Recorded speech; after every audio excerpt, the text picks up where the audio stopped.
I need some help. He was quiet. He said, I need help with heating fuel. He stopped. He said, and food. He stopped again. He said, I'm actually having a hard time making my co-pays as well. I asked him if he'd been down to the food pantry, which is right downtown. And his response surprised me. He said, no, I haven't, and actually I shouldn't be asking for help. He said this even as he was asking for help. He said, I've lived here 70 years and I have never had to ask for help. I shared this story with you because though Robert is special to me, he's not unique. He's one of the many people in Maine who are in the position of needing help and not wanting to need that help. Because something has been happening here in Maine for a long time, and it's still on the increase. Maine is poor, and Maine is old.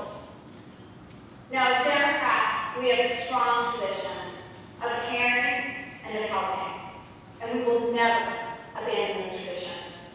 But we have to dig deeper. We have to dig out, and we have to replant at the very root of the problem. At the same time that we're treating that problem still affects.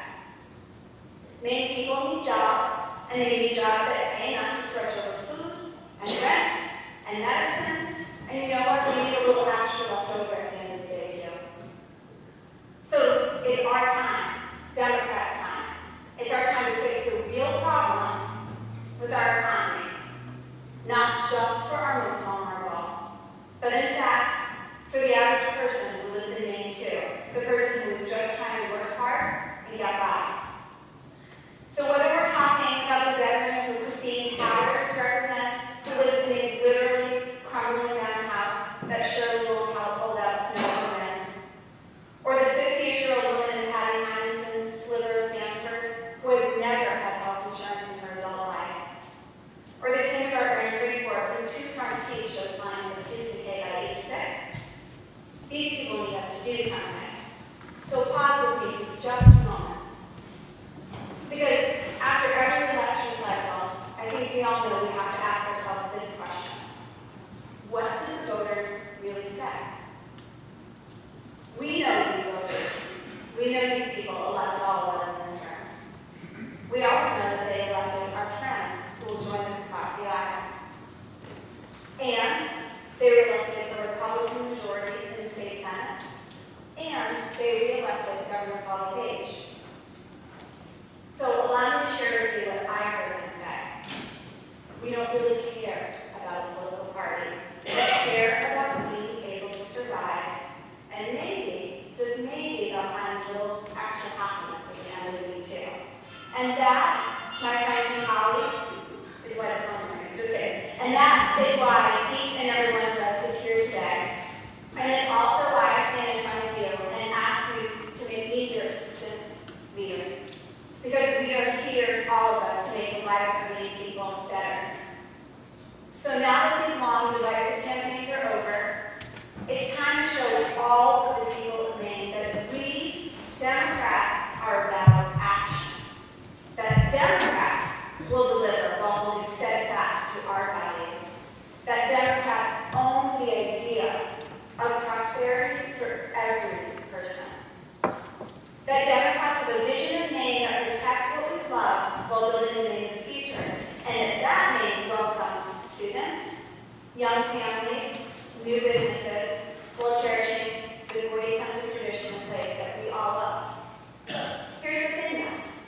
We only do this, we only achieve that better place with organization and very specific plan. It takes a longer-term vision and the fortitude and the willingness to get there incrementally. It takes intention, it takes collaboration, it takes the strength of each one of us in this room working together with every ounce of our fiber. So as I look around this room, and so many of you that I've come to love over the past 2 years and know over the past 6 months, I know that there's something special to offer from every one of you.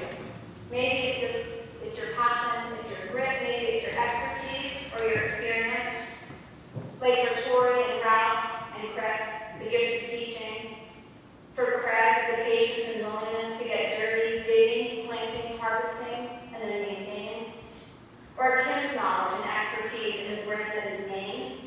her ability to intuitively market it for our future.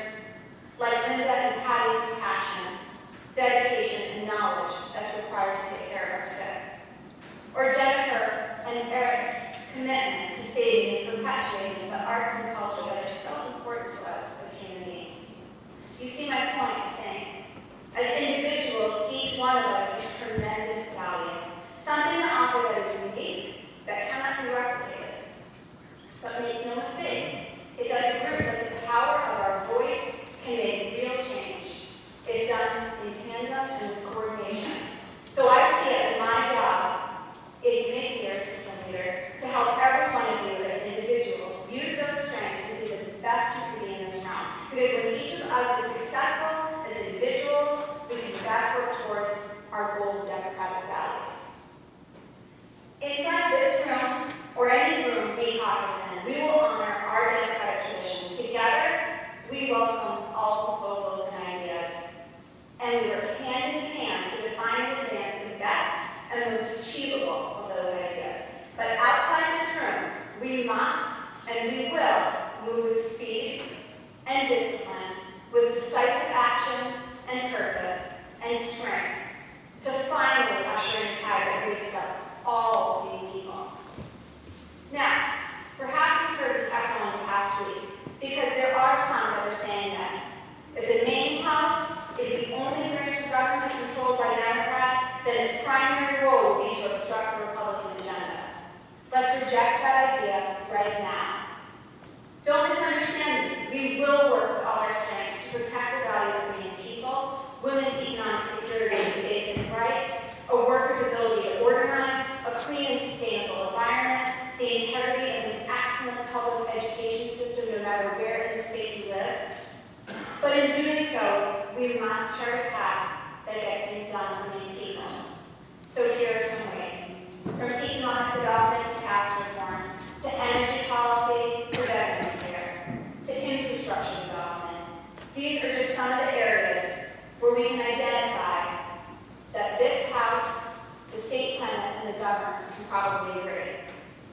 If we believe that, and live that, if we remain strong in our values but flexible in our strategies for accomplishing them, then 2 years from now, we will look people of Maine in the eye and say this: we are better off today and we will be even stronger tomorrow. Finally, I make these promises to you. I will remember every day the people I visited with you in your communities. Because you brought me into your towns and homes, I know how alike and how different are the families from Berwick to Millbridge, from Stanford to Bethel, from Union to Yarmouth. Always, I will welcome hearing your ideas and listening to how we can do things better. And without fail, I'll be thinking about how you can best meet the needs in your community and how you can best serve the citizens of your community, so that 2 years from now, following the 2016 election day, we will come roaring back with the strongest majority possible. It is a special honor to accept your nomination as Assistant Majority Leader. I thank Anne-Marie and Drew for the incredible words and privilege you gave me in nominating me. I also thank Lily Sanborn and Peter Stuckey and Brian Howell for your letters of support. Please know that I'm honored by even having the opportunity to be considered to serve you in this way. And I do humbly